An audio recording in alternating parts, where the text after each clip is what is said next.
We're still getting used to this software. Todd has fixed his mic issues, but welcome to Todd and John's Monday Night Therapy.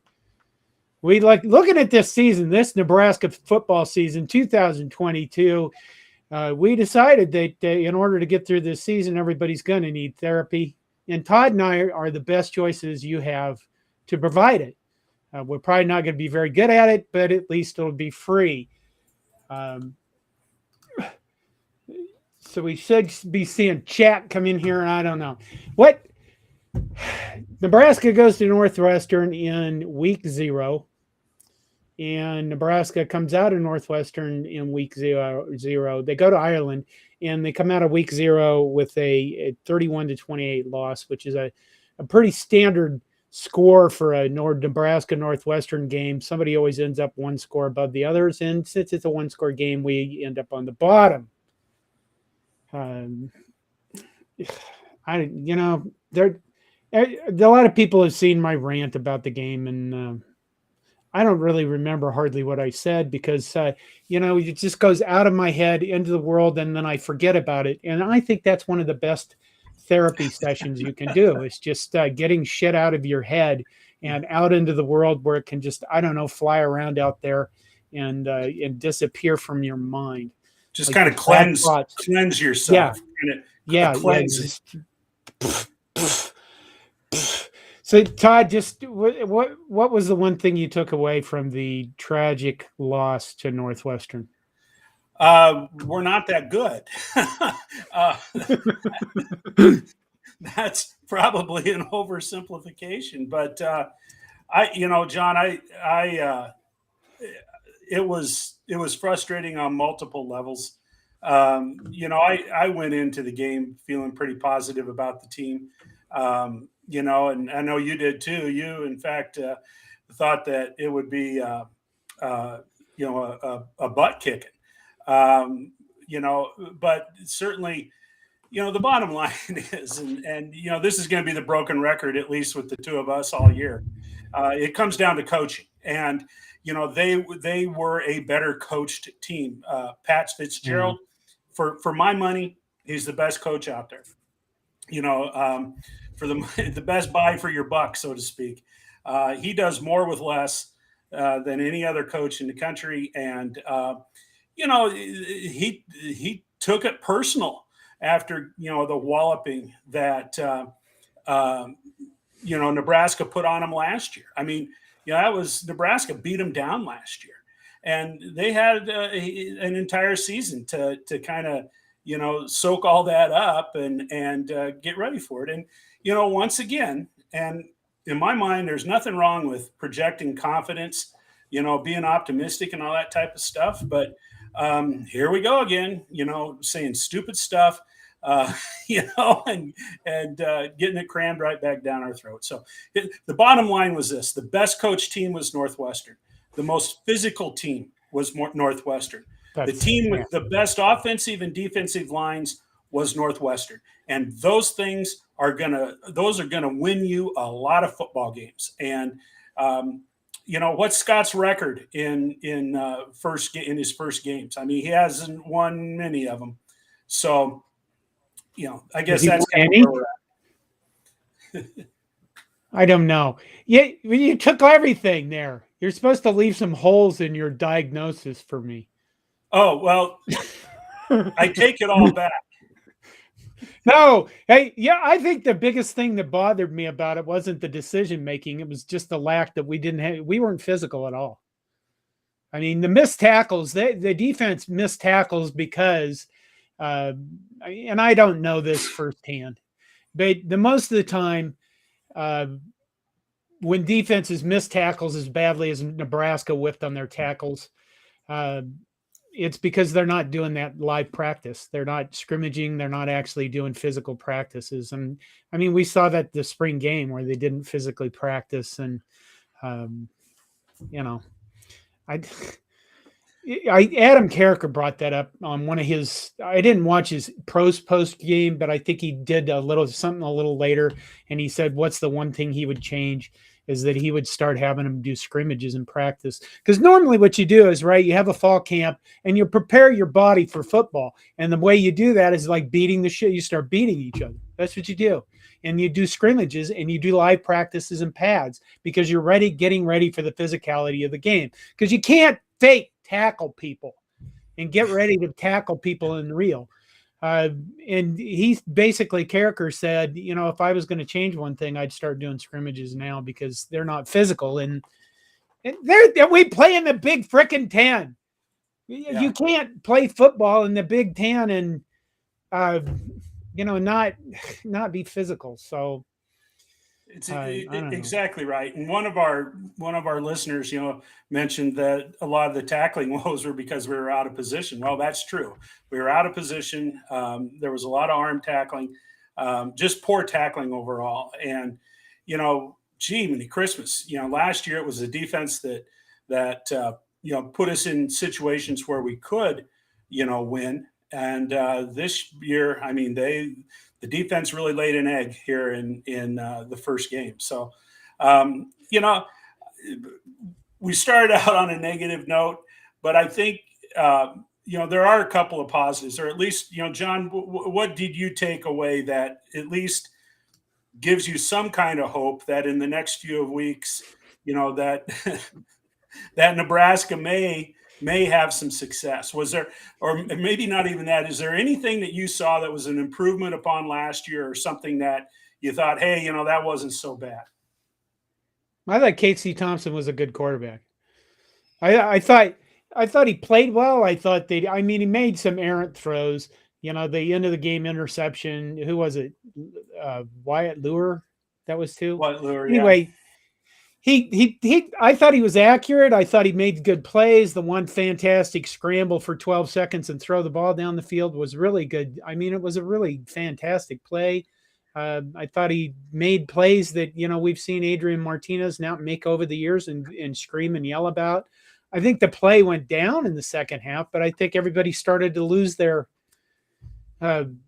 confidence. They started to lose their faith in each other. And just so you guys know that are watching this, the way I look at football and the way I look at, what's going on the field, I pay a lot more attention to the psychological factors of what's the game. And I know that requires reading people's minds. And I can do that because I've been dead. And it's amazing. I can't hear minds because there's too many and it's just clattered. But I can read people's minds when they're on the football field, and they were humming really high at the beginning, all one chorus going together, and then later in the game, in the third quarter particularly, it became a fractured chorus of sounds that were not in the same frequency. What a cultural analogy, John! That is just amazing. I love that. You know what I think will save this team, Todd? Crystals. Crystals? Energy crystals. Wait, we may be at that point. Well, there's nothing else left. But I thought Casey Thompson, I liked him as a quarterback. I thought he played well. I thought some of the, Anthony Grant, I thought he did decently. On Wednesday night, you guys, we're going to have Greg Haas and I are going to go over the technical aspects of what Haas saw, because Haas is way ahead of us all technically. I'm way ahead of everybody bullshit wise, and Todd's like in a close second because we're old. You have to do this. But I don't know. What do you see that you liked? I guess go ahead. Well, hey, the punter was outstanding. That's the best punting that Nebraska's had in a long time. And, he certainly, he quite a few times he stuck the ball inside the 20-yard line. And contrary to what some people may believe, special teams were okay, except for the boneheaded call of the onside kick that was called by the head coach to, I suppose, inject himself into the game. I don't know. I still don't understand why that. It's such a low percentage part of the game, and but you take that away, and it's the special teams did not perform too bad. There are a few people that were complaining. There were a couple of times maybe that we should have at least attempted to run back a punt. And when you have Trey Palmer, who's supposedly a really good punt returner, when he didn't have a chance to show what he can do, okay, I can accept that. But at least with the exception of the onside kick, you got to look away from the kid who missed that long field goal. That's not a special teams breakdown, and that's not a breakdown on behalf of the kicker. But no, I find that interesting, coming from one of our listeners, that they're praising Frost for his gutsy call. I suppose that's a way to spin it. If of course, Sports Nightly, they all work for the university. They all work for the athletic department. They got to put some kind of a spin on it. I would venture to say that the vast majority of pundits would say that was a stupid call. One of our listeners here tonight said only one penalty was a positive. Yeah, that's a positive compared to what we've seen in other years. It's there was some same guy. You're supposed to move it around, Todd. Oh, I'm supposed to. See, I'm new at this. Yeah. I'm new at this. Well, I'm kind of, it's kind of new to me too. The thing is Todd, I don't think has access to the admin screen, and I'm the one that has to put up the icon stuff. Sports Nightly, I got to feel sorry for those guys at the athletic department to a certain point. I mean, they do. The job of the athletic department is just to deliver saccharin to the people. And right now, all you really have coming out of the fall program is not saccharin. So those guys are in a tough position. Greg Sharp's a really good guy, and that's got to be tough. You notice I have that there are almost no Husker players on Twitter saying anything. And again, it's like they're a big family, and I can talk shit about my family, but you don't get to, and I think that's the thing is you're not going to see Jason Peter coming on Twitter, probably Adam Carricker saying really nasty things about the program right now, because that's just not what they do. And they're in a tough position. The other people who are in a tough position is Nebraska's media. And I'll tell you why. I saw a comment earlier on some social media, Facebook, from a guy who said the Nebraska media needs to do a better job of managing expectations. The idea is that all they do is feed people hype. The problem is this: they don't get to see practices. Okay. They got very limited access to anything. And basically when they're writing stories and they're doing stuff, they're going off what the coaches are telling them, because they have jobs to do and they have to do those jobs. When the coach comes out and says, yeah, we're going to be real physical this year, I mean, they can't just make shit up because they're actual journalists, and not like me that I'm only a journalist when it's convenient. All right. Should we go through some of these other people's? Well, we got Living in Omaha poses a question. What do you think? What are the chances we lose to North Dakota or Georgia Southern? I think we've learned in the last 4 years that there are no guaranteed wins in our schedule. I mean, as much as we would like to think that our boys should just be able to show up and whip both of those teams, unfortunately, I can't say that. Do I think that we're going to win both the games? I do. I absolutely believe that we will win both of those games. Well,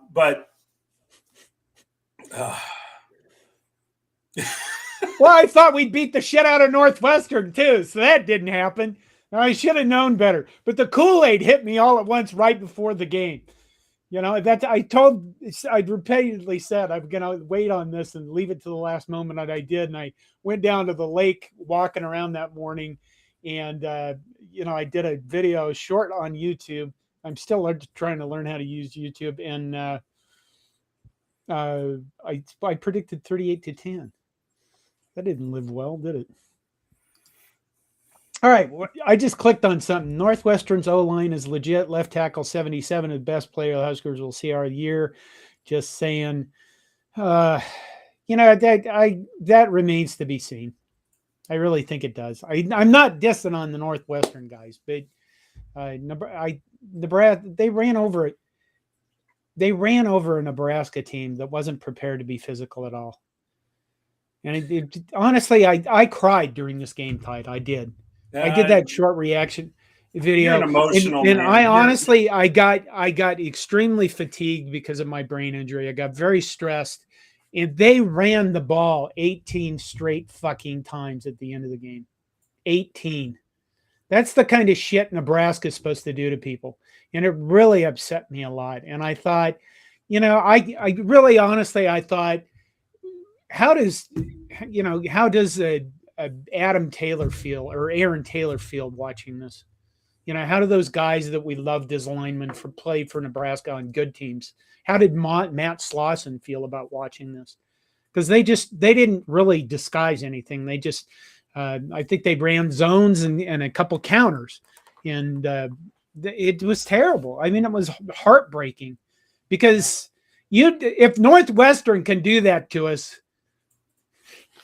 Iowa, Minnesota, Wisconsin, Michigan, Georgia Southern, North Dakota, who fucking knows? I think he just started out the year like he did last year and broke his team with his dumb freaking decision making. Well, I do think that number 77 is an incredibly good player. Is he going to be the best? You mentioned that's to be seen, but certainly he looked very, very good. And I with Cornhusker Corner here, Ty Robinson, he did not play well. I was told, listening, I guess I wasn't told, but I was listening to some talk this afternoon. Some people thought that the Feist kid played pretty good, all things considered. Stefan Wynn, he seemed to be played pretty good. Where was the pass rush? Where was there? It seemed like there was a little bit of pressure early on, but what happened to that pass rush? And again, you're right. We read about improved pass rush. We heard about improved pass rush, but it certainly didn't show up. Not a sack. What ticks me off the most about that is that now I live just a few blocks from a McDonald's. And when Nebraska gets a sack, you get 2 Big Macs for the price of 1. And I was not able to get my 2 Big Mac meal today because there was not a sack in the game. I'm going to ask you a difficult question, Todd. Yeah. And it's going to trail off of Matt Faust asking, at what point did we jump off the wagon? You remember, what was it, in 2007 when we had all the booing? You remember that? People booed, and then people were angry about booing, and then people were like, well, we're not booing the players, we're booing the coaches, and then there was that whole dichotomy of, well, if you boo, you're booing the players, and they can't tell the difference. And okay, Todd, at what point do we jump off the bandwagon? I'm not jumping off the bandwagon. I'm a Nebraska fan. I'm going to cheer them on no matter what. And I think sometimes, people that listen to our podcast and hear some of the things that I say, I'm not a Scott Frost fan. I was not real high on him when they hired him. Contrary to what some people might think, he would not have been my pick. I'm not a fan of Scott Frost. I don't think he's the right guy for the job. That being said, my negativism is directed towards him as a head coach, and I'm frustrated by that. Do I hope that our team wins football games? Absolutely. Only assholes cheer against their team, cheer their team to lose so you can get rid of somebody or just to show someone or whatever it might be. I'm not jumping off the bandwagon. I'm with these guys through thick and thin.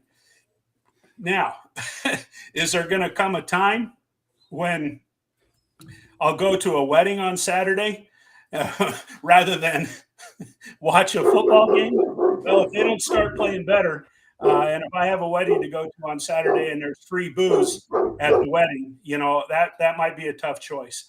But I'm not going to jump off the bandwagon. I got this too. Is it possible, John, for you to be a Michigan fan? Is that even humanly possible? Is that something that geez, come on, John. M Go Bosky says, guys, get Nebraska and come be Michigan fans this year. I when I graduated from high school, I had my ACT score sent to 3 schools. It was Notre Dame, Nebraska, and Michigan. Because of the winged helmets. That's all. When I was a kid, that's what you saw Michigan, Ohio State on TV every year. Back in the dark ages when we had like 2 channels. Yeah. And Nebraska, Oklahoma was on the TV, and Michigan, Ohio State was on TV every year. So, can I be a Michigan fan? I can be a Michigan fan if they're playing Iowa. Then sons of bitches said, "Yeah, go blue." Well, so John, that's a pretty good question here. So if you could not be a Nebraska fan, and if you had to be a fan of another school in the Big Ten Conference, somebody puts a gun to your head and says, John, pick a team. Who are you going to cheer on? Who are you going to pick? I know. Hey. It'd have to be Minnesota because, I've lived here for years and I know everything about them. I know people in their athletic department. And now, because you said that question, I'm going to get shit from people that are like, he's a closet Gophers fan. I can be a Gophers fan for a lot of the year, but not when they're fucking playing us, because I get so much shit from people when we lose to Minnesota. I do. I got a text from a customer today, and what did he say? It was real innocent. How was the game? He's a season ticket holder for Minnesota, and I'm like, you son of a bitch, and he knows what he's doing, and that part is not very fun. Otherwise, I'd choose Wisconsin, and the reason why I'd choose Wisconsin is because I've done a lot of work in Wisconsin, and Wisconsin is probably the happiest state in the nation. And the reason they are is because every bar is a restaurant, and every restaurant's a bar, and they have a lot of both. And they know how to live there. They're just like, yeah, man, all right, let's drink, mom, and then that's what they do. Oh my God, here's one, Todd. No. Stephen Picks says, would it make more sense to Nebraska rejoin the Big 12? No, we have shit tons of money. We have 22 sports, not just football. And I realize that this constantly comes up. Listen, we do not miss the Big 12. I kind of miss going to Iowa State sometimes or watching us play some of the old Big 8 teams. But really what we miss is winning, okay? That's what we miss. Yeah. And if we can get our shit together and start winning, we'd be like, yeah, the Big Ten's the greatest freaking thing ever. I miss some of those I miss the Big 8. I miss the Big 8. I do not miss dealing with those Texas schools at all. Have they succeeded yet? Has Texas left the Union? I haven't paid attention recently. No, they have not. Oh, okay. All right. Okay, here's this one. Johnny MacArthur asks, why are we so bad on both lines?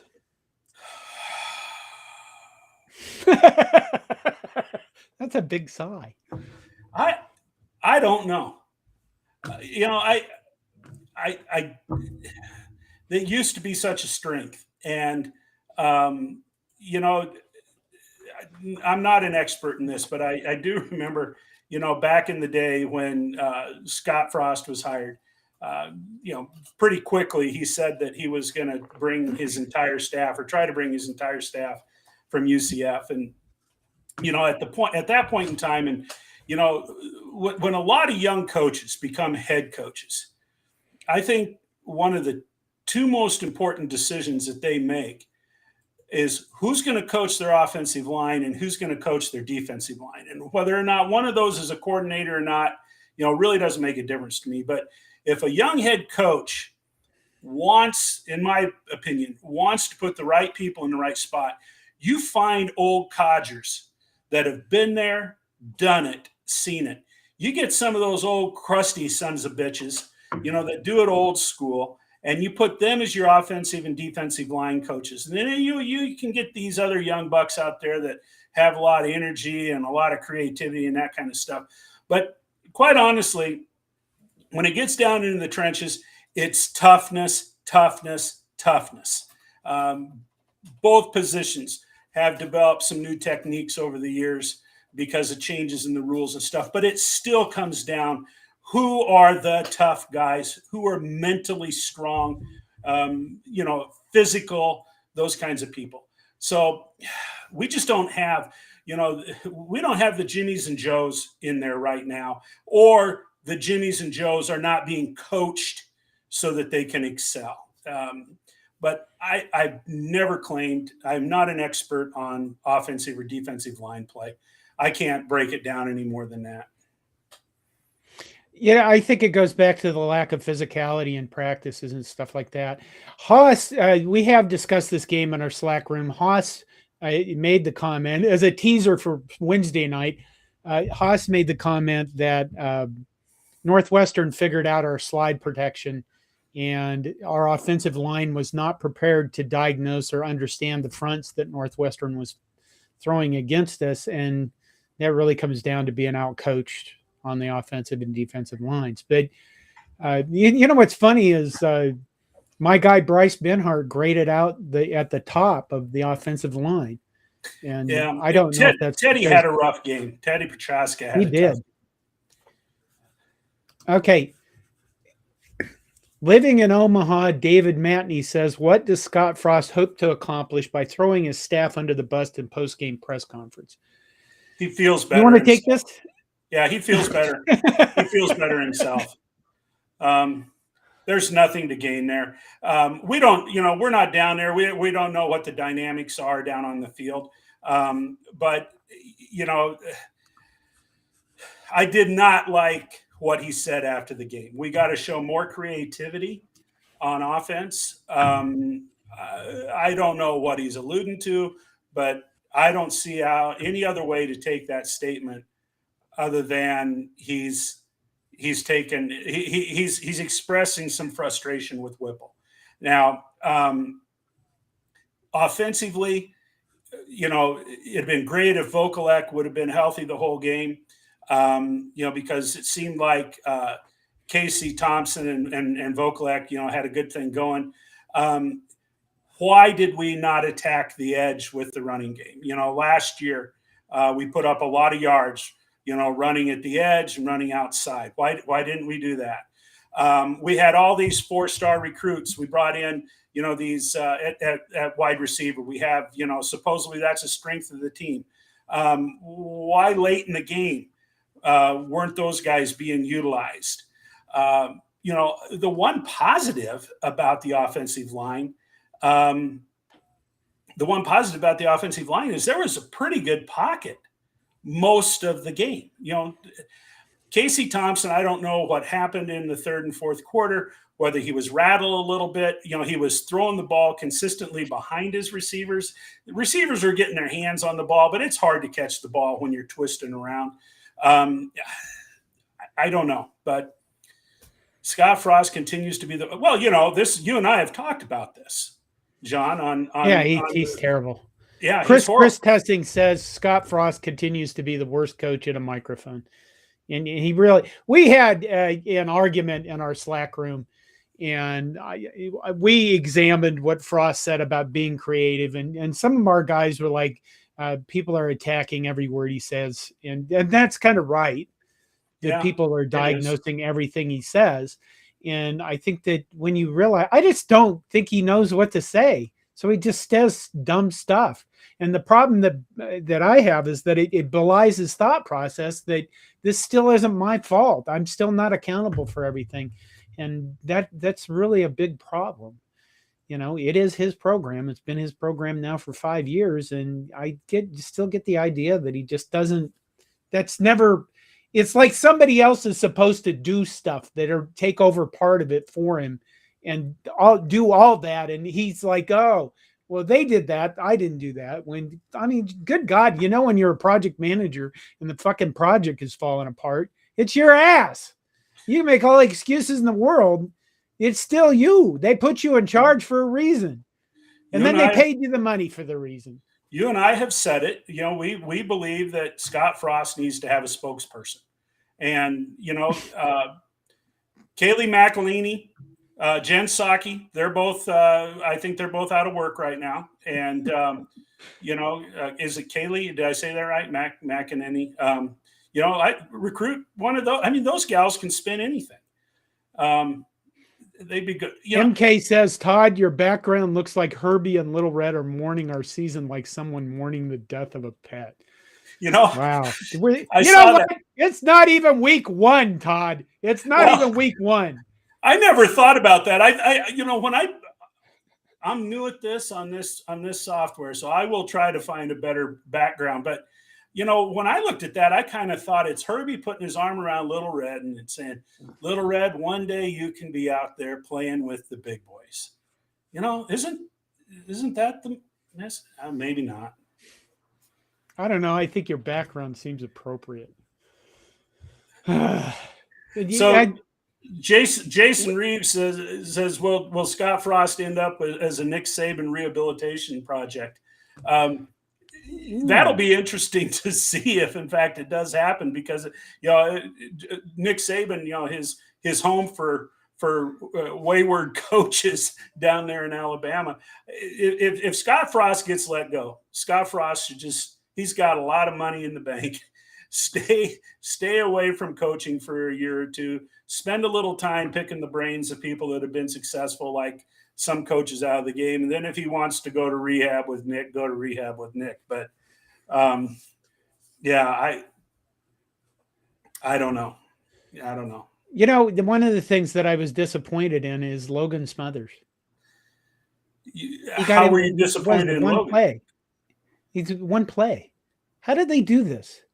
I mean, they could have put the option in and ran a package for a series. They ran him one play. What did he get? 9 yards? 7 yards plus the face mask.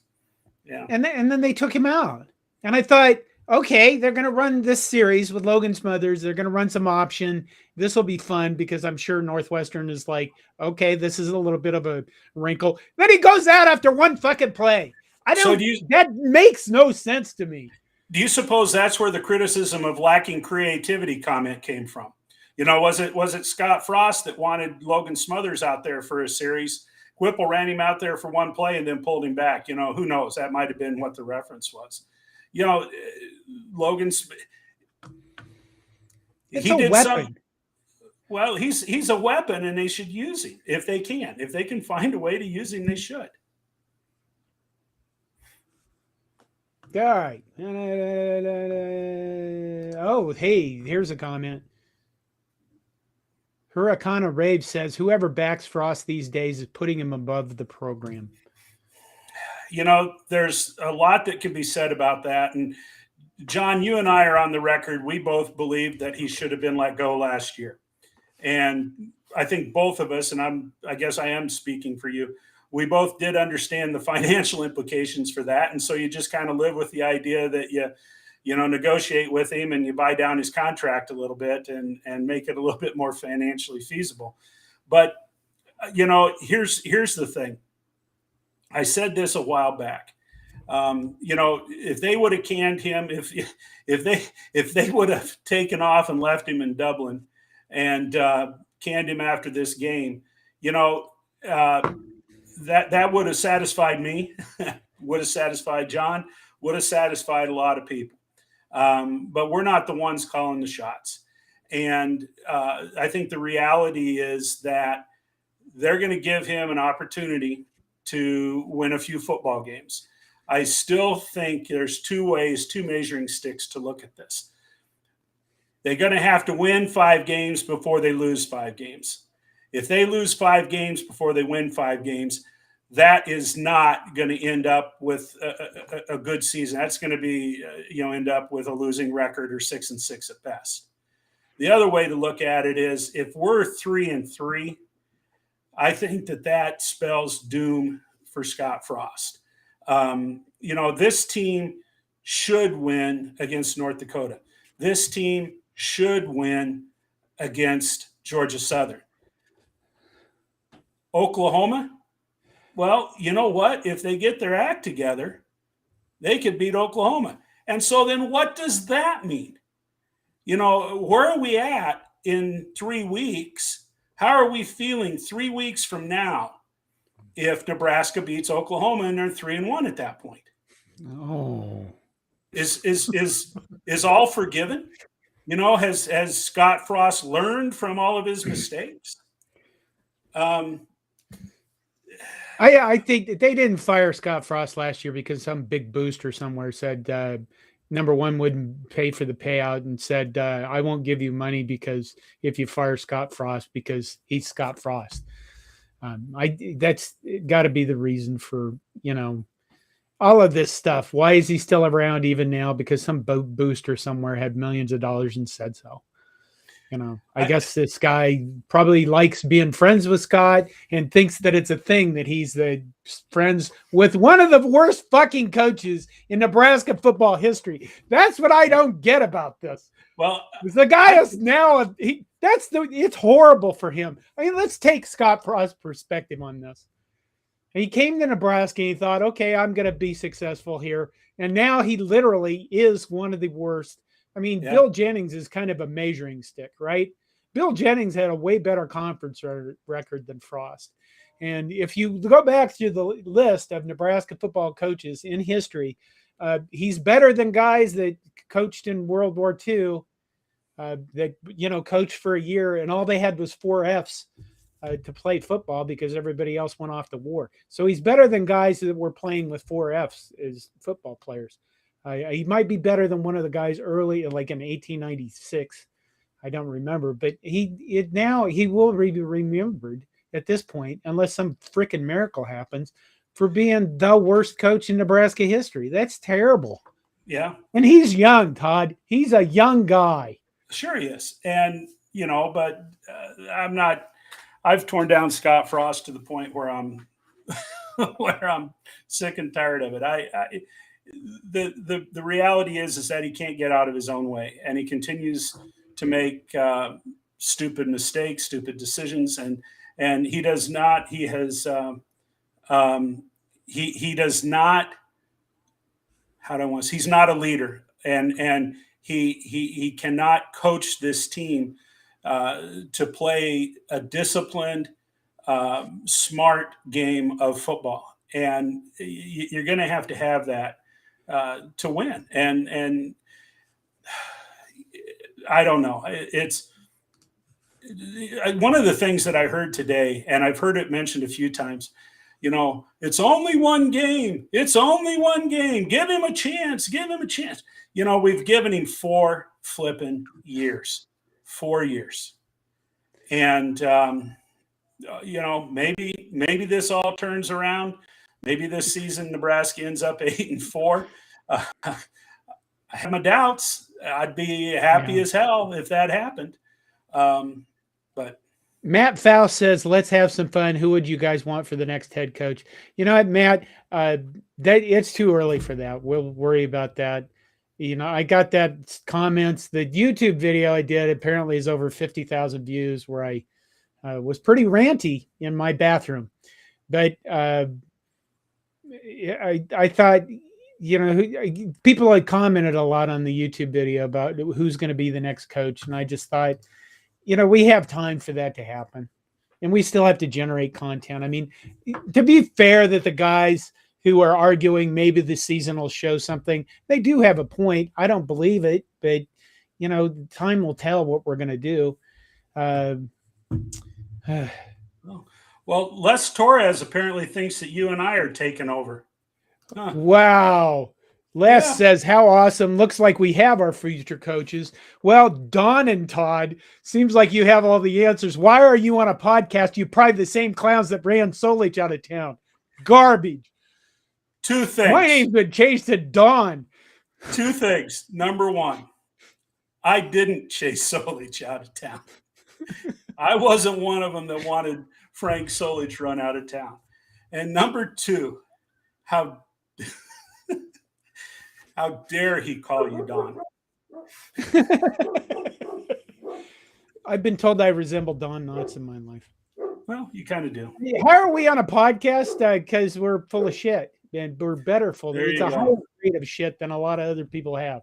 And for some reason, people enjoy our full of shittedness.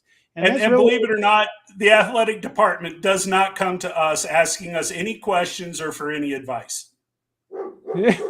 Hard to believe. that is true. Hard That to is believe. true. Uh, was that guy? I mean, was he angry because I think don't he's know. just an angry person? Yeah. Maybe. Solich made it. Solich was a great coach. Greg Munn says Solich was a great coach. You know, Solich was doomed because he wasn't Tom Osborne. I mean, if you've ever, you know, Todd, you've probably spoken at a lot of conferences in your life, right? You betcha. Yeah, you never want to go to a conference and suddenly somebody goes, you're in the same room after the most famous guy in this entire convention or what the conference is, because you walk in there and you go, nobody's going to want to listen to me. And that was Frank Solich. It didn't matter what he was going to do. At some point, he was going to fail. So, and then he had a fucking idiot for a megalomaniac for an athletic director. There you go. There we are. And then we had another idiot athletic director fire Bo Pelini. I mean, we've treaded over this ground a lot. Bo Pelini probably wore himself out being at Nebraska, and you're kind of wondering if Scott Frost is approaching that area. It's kind of like, please, could you please just fire me now? Could you please? I wonder. You know what I do wonder, Todd? What do you wonder? What it was like to go to Northwestern or play Northwestern in Dublin, Ireland, and then have to fly back home. I mean, it's not like you could all go, oh, no, my mom's taking me home after the game. You know what I mean? It's not like you could go, I got a different, I'm going to go to London first. You know, it just, that had to be the most unbelievably depressing ride in the air. Look, there's the ocean, you know. I hope that Aer Lingus jet that they flew on, that over half of the plane was first class. Because if they had economy or business class like I flew in a few weeks ago or last week, those big old 275, 300 pounders, it's going to take them 3 days before they can stand straight after being cramped up in those seats. You know, that's something I've often wondered about. And I think it's, you know, just Todd's meanderings. You know, those guys take a hell of a lot of punishment over the course of a football game. And when they have to get on an airplane and then sit on an air-conditioned airplane, you know, let's not even talk Ireland, just flying home from Penn State. And they're all cramped up and their bodies have been beaten to hell. And then they have to walk off of that damn airplane. I mean, I know they're young guys, but holy moly. Talk about uncomfortable. Chase Waddell asked, John, what will it take for your perspective to change about Scott Frost? You know, honestly, I think that is past. I really don't see a way. I realize that you can make the argument that perhaps something will happen this season. And, but I don't see it. I mean, I didn't see it coming into this year. I didn't see it at the end of the last year. I don't see, there's nothing changing. Nothing changed from last year. Nothing has changed since he's been here, really, except who we're blaming for stuff. And we spent the first 2-3 years blaming Mike Riley, and a lot of people still do. And for all the people that say it takes years to build a program, bullshit. It doesn't. It might take 3, which is why most coaches are measured on their 3rd year, unless they're completely fucked up the first 2. But in the 3rd year, you should have a team together that can at least win games and not lose to Northwestern. I mean, yeah, I get it. Northwestern, Purdue, Minnesota, Illinois, Iowa, Wisconsin. We've almost beat none of those teams none of the time. And it doesn't take a coach 5 years to get his shit together to beat those teams. You know, was it Illinois knocked off number 7 Penn State last year? Why? Because Brett Bellum is going to put a team together. It may not be the greatest team ever because he has to do it at Illinois, a place not known for football, but he's going to win some games like that. And in 4 years and 1 game into 5, we don't have one fucking signature win. And if we went through the list of wins that Scott Frost has had, has he even beaten one team with a winning record? I don't know the answer to that. I don't know the answer to that either, but I'll tell you what his best win was. His best win was against Michigan State at home in the snowstorm when we'd been destroying the defense. Everybody was just chewing up Chenander. He's over his head. He doesn't know what to do. He's a horrible defensive coach. The best win we had was that game where we beat Michigan State at home in the snow. That's Big Ten football. We won a Big Ten football game on that day, and that's the best win that Scott Frost has had, in my opinion. Jared Smith asks Onyx question: what recruit from the Sun Belt states wants to go to Nebraska? Well, we were 3-9 last year, and we still picked up players out of the transfer portal that were really some of the better players available. Casey Thompson had a list of programs he could have gone to. Trey Palmer, Anthony Grant probably had a list of places he could have gone. I think that Nebraska, and I've said this, I said that today in a video I was editing but didn't publish. I got to be careful what I say. Okay, here's the thing about Nebraska. Number one, we have money, and that's actually important because we have a well-run athletic department. And I'm not talking, everybody always talks about facilities, but I think Nebraska, when it comes to an athletic department, over the years, we have been one of the best well-run athletic departments in the nation. And I say that from this, because Corn Nation is part of SB Nation, I communicate with a lot of other guys that run websites for other schools. And we don't talk as much now as we used to, but we used to talk a lot about our athletic departments and what they were doing and how they worked and stuff like that. And I can tell you from that, Nebraska's athletic department was extremely well run. And I probably still is. I think they're going some issues they got to clean up because Bill Moose didn't do that good a job, but they're very good. And that is important. It's important to moms when they come in and they go, you know what, my son probably isn't going to make a shit ton of nil money, but I want him to get a degree. Oh, what do we have? We had academic tutoring out the ass. I mean, they do that well. You've seen Omar Manning and who was it? Bryce Matthews talk about the mental health support that Nebraska provided to him where they were going there. Those things do matter to people. They matter to families when they're going to go send their kids to the middle of nowhere that's only known for cornfields. So people talk about it. Okay, the other biggest factor we have is still our fan base. People want the players. If I was a player, I would want to go play in front of a large crowd, and we still have large crowds.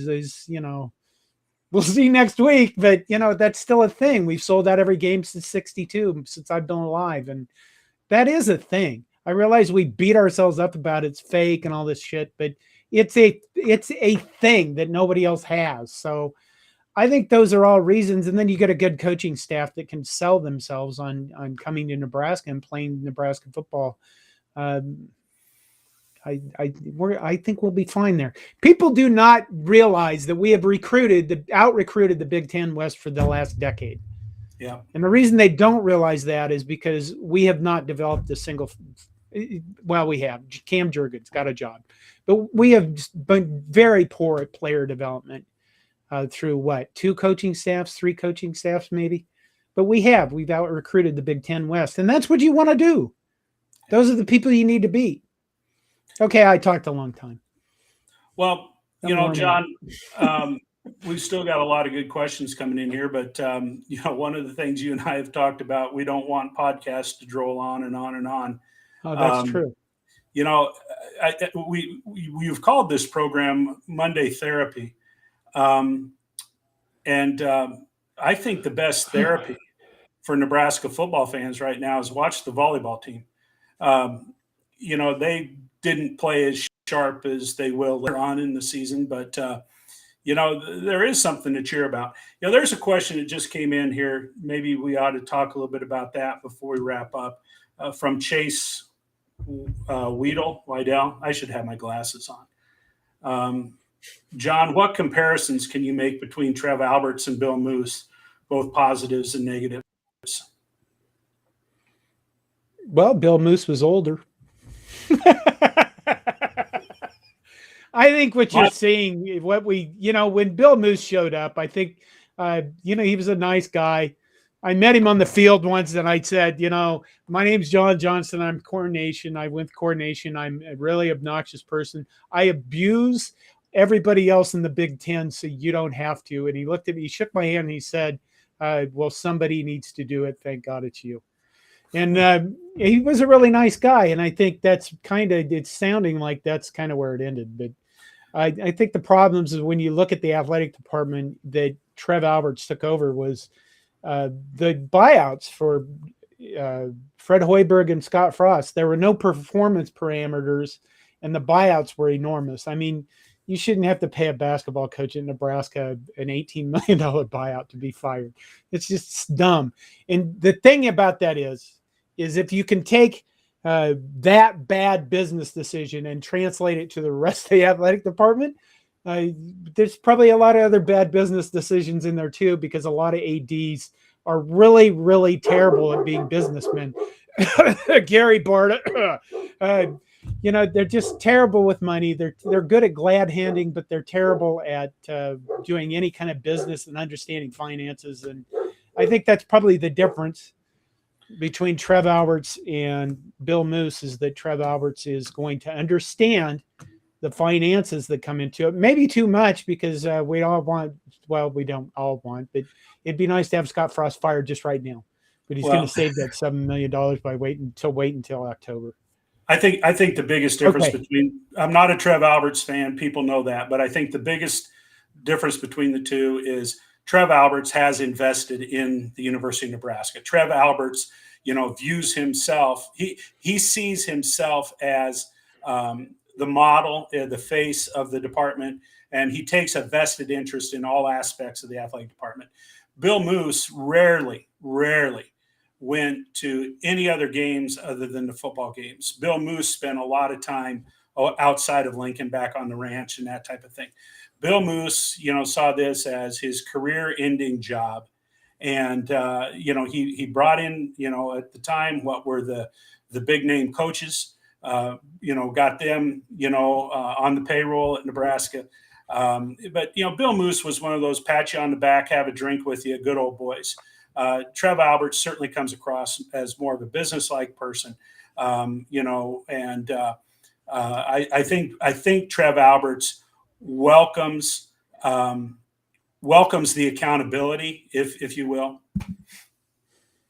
We'll end with this. Well, we're at 52 minutes. We said an hour. No, whatever. You know what? We're going to end with this last question. I'll do it. Says, it comes down to money. Can the Nebraska boosters keep up? Okay.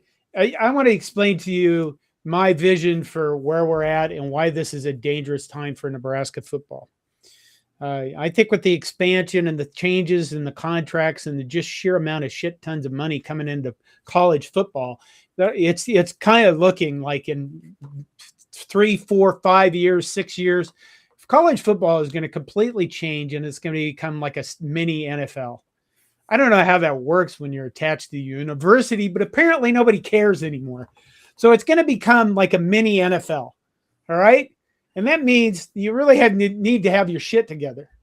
And that means that not only when you have an organization, right, you have a university chancellor, whatever you want to call it, CEO, doesn't matter, right, way up here. And he needs to be on board with what you're doing. And then that filters down to the athletic department. And then out here in that organizational chart is going to be the nil people, the people that are actually going to provide your money for you to buy players, because that's really where we're going. And Ryan Day in this offseason gave us the answer for what he thought that figure was. And it was $13 million a year if you want to have a championship team.